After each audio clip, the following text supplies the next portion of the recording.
So in this video I'm going to show you some traveling cortical waves both at 10 Hertz and at 100 Hertz. These are pretty fascinating. I don't know what they're doing, but I have four ideas going from least significant to most significant. The first, they could just be something incidental, not really doing anything. Secondly, a little more important, they could be a sort of temporal baseline alignment for the brain. In other words, like if someone's making a video, sometimes they'll clap at the beginning so that they can align the visual to the audio. So it could be like, you know, every tenth of a second and every 100th of a second, there's a clap to align all the aspects of consciousness across the brain to one kind of ticker thing. A third, more profound thing would be like maybe it's actually driving the focal 10 Hertz frames of consciousness and the visual 40 to 100 Hertz frames of consciousness. And then most significant, but probably unlikely, is that if the brain uses some kind of neurospatial layout to do its perceptuo-spatiogenesis, in other words, how it creates the sense of space within consciousness, then perhaps you're actually looking at the 10 Hertz painting of focal consciousness and the 100 Hertz painting of the visual aspect of consciousness. I think that last option is unlikely because if you tilt your head left or right, everything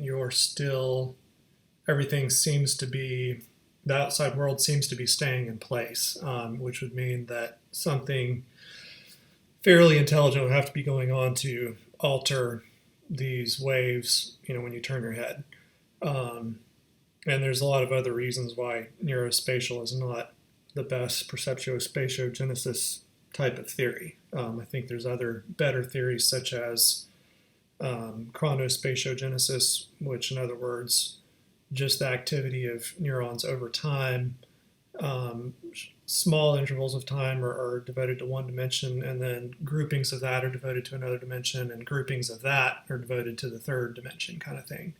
There could also be like dynamospatiogenesis, where the brain uses the so-called felt forces of the body, the inertia, and maps to that. I don't think that's likely either, because I think it's possible to have movement without being conscious of it. So I don't think that's really possible. And then the last would be like pattern spatiogenesis, which, some pattern is devoted to representing a bank matrix of 3D points, each point within the bank. And then you compare bank against itself at various rotations to give the understanding of where these points actually are in space.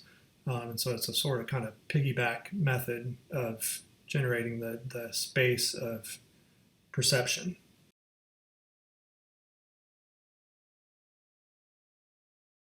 Look at that. I mean, it's amazing. It's a very structured, highly organized traveling wave across the hemispheres. And the hemispheres, the only connection is through the claustrum, so this really has to be orchestrated in a really important way. How are we orienting? Is this a sagittal view? This is looking down. This is looking down. So yeah. So is that real time? Is there some consistent rate at which it reverses? Yeah, it looks like it reverses. This is so new. We haven't had a chance to look at this. I mean, the patterns that you're seeing are really, we haven't done the phase diagrams yet, but I think it's pretty clear. Let's play this second movie for you. I just don't see how it can be continuous across the midline, because the midline does that. So contiguous, Oh, I see what you mean. Yeah, it doesn't make sense. There's no. Okay. So, but the point is that they're connected at the midline, right? Somehow. The waves seem to be continuous across the midline,